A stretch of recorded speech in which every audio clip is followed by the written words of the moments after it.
Welcome in. It's Orange and Blue today. Cecil, Lammey, Andrew Mason to talk about, well, a guy that's got everybody talking in Pat Bryant, Mace. It's got everybody talking. First of all, what we saw out there at rookie minicamp when he was making plays, and then he was out at the NFLPA rookie premiere last weekend and spilled a little bit of news, as it turned out. Yeah, a little newsy day for Broncos coverage here. And also, did you see that thing where they were dropping the sticks or whatever on the machine? And Pat Bryant was number one in hand-eye coordination, like test. It was amazing to see Pat Bryant out there just kind of catching everything. The only thing that didn't look good about that was the fact that they had the same color socks and pants. Got to stop with the leggings look. They got to go contrasting socks and pants colors, guys. You got to go orange socks with the white pants or blue socks with the white pants. You can't do white on white, fellas. Doesn't look good.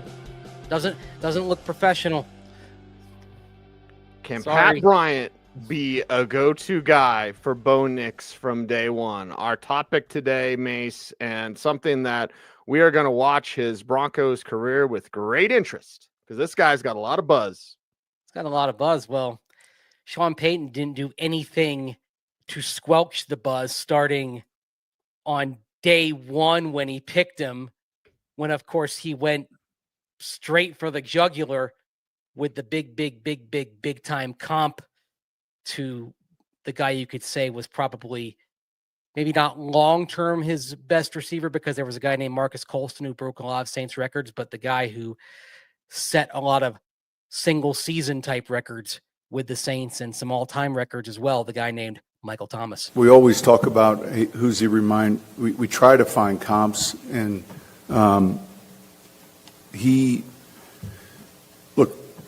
there were so many things about his game that reminded me of Mike Thomas. And with respect to Mike, who became, holy cow, you don't ever want to put pressure on a rookie like that. We're just talking about traits. But really explosive off the line of scrimmage, very competitive, very tough. That was a heck of a meatball to throw out there right away. Yeah.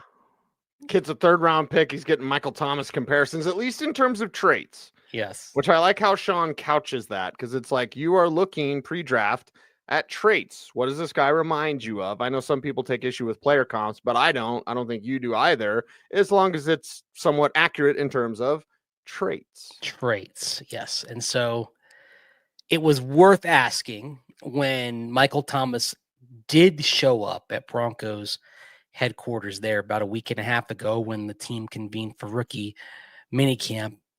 It had to be brought up, right? What did he think? Because it's one thing to say it, but what do you think went through Pat Bryant's mind when that got back to him? It had to hit him in some way, right? Yeah, I saw that, but, my mindset, be the best Pat Bryant, not really, modeling my game. At the end of the day, I'm trying to be better, get to that level. I like it. Yeah. I like it. It's acknowledging what it is and saying you want to get to that level, but you want to be the best version of Pat Bryant you can be. There's a certain humility there, but there's also confidence. I kind of like that mix, right? Oh, yeah. It's a perfect mix. Yeah. Humility and saying, okay, he's saying, like, I'm not there, like, I'm not Michael Thomas, but being the best Pat Bryant, there's a little confidence. Okay, maybe Pat Bryant can be more. Maybe Pat Bryant's, goes to another level. What can Pat Bryant be? What's the ceiling for Pat Bryant? Fair question to ask. I ask you, Cease, what is the ceiling for Pat Bryant? At least, maybe not just this year, but a couple years down the line. When you look at him, say at the end of year 3, what do you think the ceiling is for him? Well, we can't say exactly every time he lined up, he was in Courtland Sutton's spot, but he's your Sutton eventual replacement. And you mentioned in 2 years or 3 years, he's a 1,200-yard receiver. Ooh. And he's your number one receiver. If that happens, where's Courtland Sutton? Well, in 2 or 3 years, we'd say Sutton's next deal, if he is to get one, and I believe he's going to get one, perhaps before training camp. Sutton's next deal is probably a 3-year deal, and it's really a 2-year deal. So after 2 more years, well, then Courtland Sutton's going to be, elsewhere, and it's going to be Pat Bryant's show. So the thing is, though, with that deal, are you ripping up this year on the contract? Or are you saying, okay, that 3-year deal is 26, 27, 28, which means you'd be talking about Pat Bryant getting to year 3, and then you've moved on from Courtland Sutton after year 3 of Pat Bryant, basically. Yeah, and I would say, 25, 26, 27 is how I'd like to pay Court to kind of get it out the way, because you do have Bo Nix's contract, and that is coming, lingering and luring in the future. And then the question on Bo Nix is, has he done enough to earn the contract? Because 2028 for Bo Nix's contract, of course, that's the 5th-year option, and that's when the price tag starts to go up.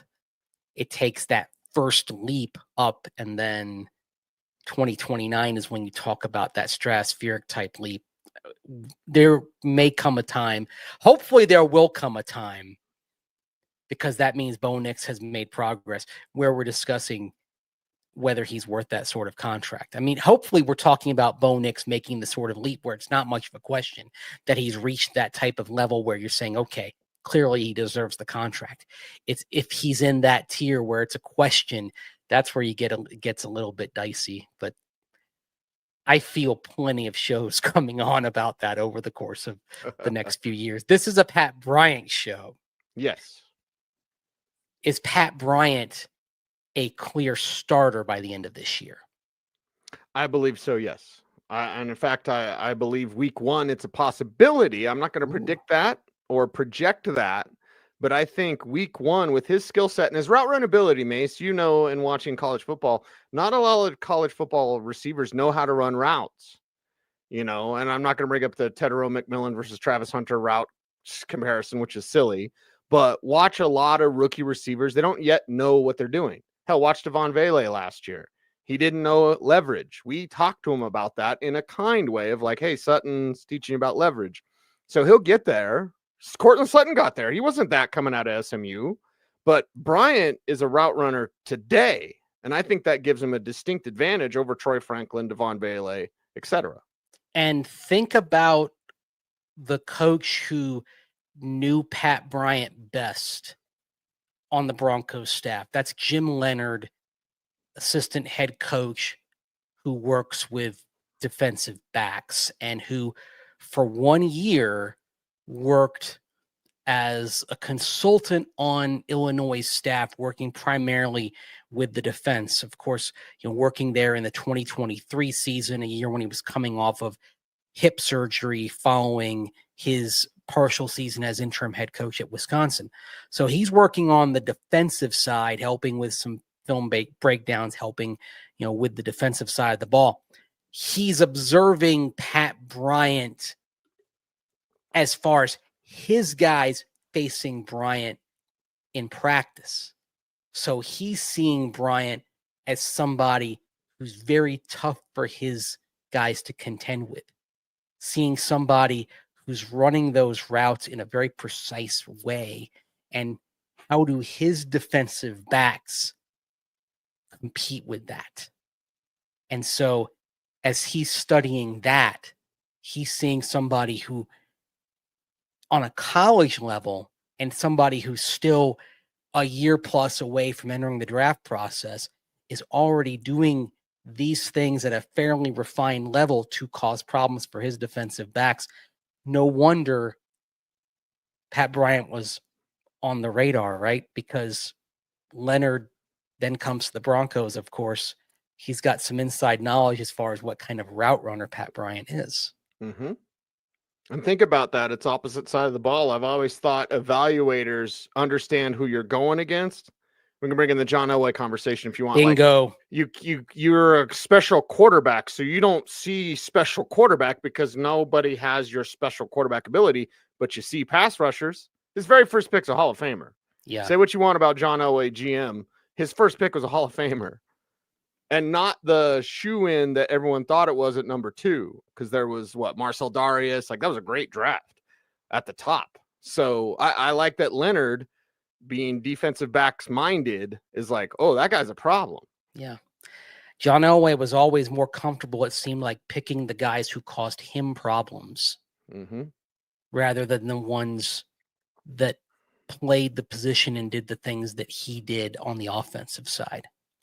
Not just in terms of players, in terms of the pass rushers as well, but even when it came to finding guys at the other levels of defense. I mean, the Broncos, let's face it, the Broncos in the years with John Elway, they were always better at finding defensive players than offensive players by and large. Right. And so Jim Leonard identifies a player who, not only from his perspective, coaching Illinois' defensive players, particularly their defensive backs, but even his own perspective as a former safety, recognized the skill set that could cause problems.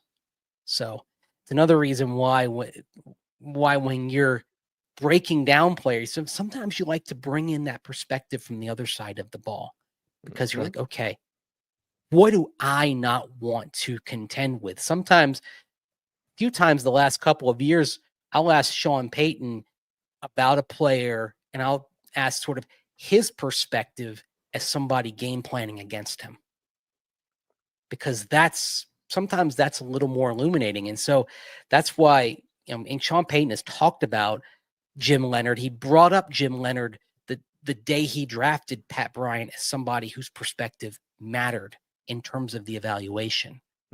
So give a tip of the cap there to somebody, by the way, somebody who Sean Payton prioritized in terms of making sure that he was brought back on the staff, because along with Davis Webb and Zach Strief, Jim Leonard was one of those three coaches who got big time promotions on the staff this offseason. Yep. Was very telling. Keep other teams away. Yes. College and pro from Jim Leonard as long as you can. Yeah. And Pat Bryant, keep him out there competing with Zadeh Barron, which we saw that play. We talked about it in our Super Giddy and very popular on YouTube, by the way. Thank you all for watching us on YouTube of our rookie mini camp review. There's a reason why we wanted to see Barron versus Bryant. We saw it, and Bryant was the winner. I mean, you know what I'm saying? Great guy. If you watch him, moves very smooth, great feet, and I can honestly see him playing any position on the field. So, you know what I'm saying? A guy like that, with those aspects, with that speed, I can see him thriving very well in the league. And testing, they're going to test each other as well. I mean, the only thing, if you move Barron around, it might limit the number of one-on-one matchups that we actually see between Pat Bryant and Barron. But right, boy, I was glad that maybe it wasn't the practice plan, but just the fates of practice dialed up that matchup. That's what we were all waiting for. I like that. Sort of the one team drill too. Yes, the one thing we wanted to see that day was Bryant versus Barron. We got it. Yes. And the thing about that play, Barron did a great job. I mean, the coverage, he was right there. He plastered him. Yeah. And yet Bryant made the catch. It was everything that you wanted to see. You wanted to see that kind of tight coverage, step for step. Barron was as advertised. And then Bryant making that catch with him draped all over him. It's like, oh boy. There was no window, and he made the play. Okay. All right. Yeah. Something you can work with here. Reaches out, plucks it. It's like, okay. This is something intriguing. Doesn't need separation to make a play. Yep. And this is going to be something I think Bo Nix gets really excited about.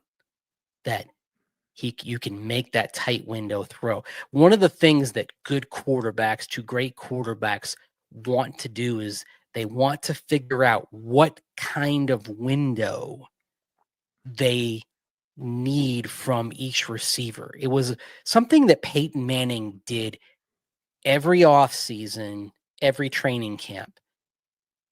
I remember Peyton's first Broncos offseason, those OTAs, and Peyton got really flummoxed at Denver media asking about interceptions thrown in practice. Wasn't used to that sort of critique in Indianapolis. Wasn't used to practices being watched with that sort of detail. Well, this isn't Indianapolis. This is very much, I'd say, like an SEC type of market in terms of the fervency of coverage and the fervency of interest in the local football team. But the thing that you learned quickly about Peyton Manning in terms of how he attacked practices is that he was using those off-season sessions to figure out what his receivers could handle. Like you're working with the late Demaryius Thomas, for instance. Okay. What kind of window did DT need to make a play in terms of the defender being draped all over him? Did he need a cushion of a couple of yards, or did the cushion need to be 0 and he could win that jump ball, or he could pluck that and make a play? The thing that Peyton Manning, of course, would find out quickly is that, oh, DT doesn't need a window. He's going to make that play. And it's one of the reasons why their partnership in those 4 years was so brilliant. And Bo is going to do that with Pat Bryant as he gets to know him. He's probably going to find out really quickly that Pat Bryant doesn't need much of a window. Just like he found out with Courtland Sutton, because Court's going to win those 50-50 balls. With Court, as we know, 50-50 is more like, what, 80-20? 85-15? Yeah, I was going to say 75-25. Like, that's probably too low. Yeah. He's going to find that out with Pat Bryant as well, that especially maybe it's not jump balls like Court, but it's more like those quick slants and quick outs, that sort of thing. Some of the crossers. You're gonna find out that Pat Bryant's he's gonna use that reach that he's got. He's gonna stick his arms out. He's gonna be able to make the play. All you have to do is just lead him and get it in the right spot.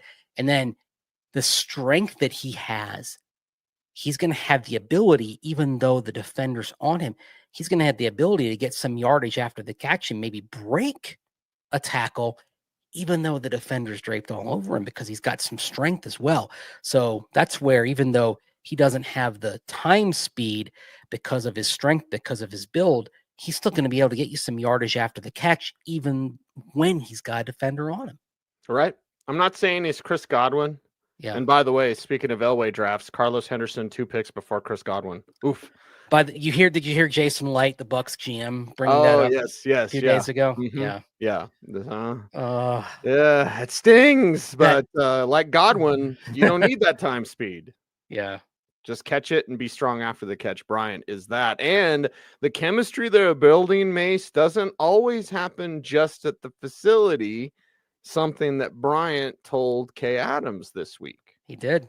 They were at the NFLPA rookie premiere, and this was, of course, the bit of news that Pat Bryant dropped about something that's going to be going down with Bo Nix gathering some of his teammates for some extra work and also a little R&R. Well, we actually all taking like a quarterback and receivers retreat.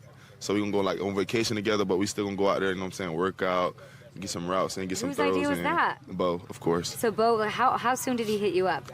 I mean, he called me the night, like the same night of the draft, and then I think like 3-4 days later, we all was in a group chat, and he was just telling us like, all right, bet we all gonna take like a quarterback receivers retreat. So pretty excited to get, you know what I'm saying, get around the guys. I hear they like golf a lot, so I got to get my golfing skills up. Can you golf? No. No. Not even a little bit. Okay, maybe just bring the vibes. Yeah. I'm gonna I'm gonna control like the music, the speaker. He'll be on the Bluetooth speaker. Yeah. Okay. He can learn to golf. I'd say with Pat, okay, start by like just go to Top Golf or something like that a couple of times, and just get a stick in your hand, and at least just learn how to swing it a little bit. Just have some fun. Start by bringing the vibe. Start by getting the music right and all that. Maybe a year or two from now, couple of years down the line, Bo Nix keeps organizing these outings. You can actually play around. It's not something you can't learn, right? Although I was thinking to myself, man, I mean, Pat Bryant's from the Jacksonville area. He ought to be able to pick up on golf pretty quick, you'd think. The thing about the athletes is, someone who's played golf with Mark Schlereth, they're just good at everything. So once Bryant gets used to it, it's almost unfair, Mace. Guys like you and me, we're just like, what? You have everything. Well, that's the thing, the hand-eye coordination, because you talked about that thing he did, the rookie premiere, where he did come in first, right? With the things, the little things dropping. Okay. It's obviously a different skill set than playing golf, but yeah, like he should be able to pick up on it pretty quickly. Like I can see that. But golf can be tricky because golf can kind of get in your head, right? Like the thing I find with golf is I have to like clean my head out. It's one of the reasons I do like it when I get the chance to play, because I always find I play the best when I think the least. And sometimes it's good to have an activity that you do where you don't think, because I do need those moments where I turn my brain off, because my brain tends to go into hyperdrive. And I need to be able to just turn my brain off. And the best golf I play is inevitably when I just turn my brain off and just address the ball and hit it. And my brain becomes decluttered, and I just focus on looking down, swinging, and not even looking at where the ball goes, which is sometimes a problem because I'm focused on the ball and looking down, and I don't notice where the ball ends up. I need someone else to tell me. But that's usually when I hit my best shots, because I'm just focused on that thing in the moment and nothing else. Mace is doing the bull dance. He's feeling the flow. Yeah. Pat Bryant will be doing that too. Yeah. Working it. We're working it here on YouTube, and to help us out to get our subscribers up, we're coming up on 20K. Let's do it. Let's do it, everybody. We need your help. Mace, how can folks help us out on YouTube? Like, comment, share, subscribe, hit that notification bell so that you never miss a vid. That's right. He is Andrew Mason. Follow him on all the socials at Mace Denver. I'm at Cecil Lammey saying OBT's BFD. Thanks for watching. Stay tuned. And would you please stay frosty?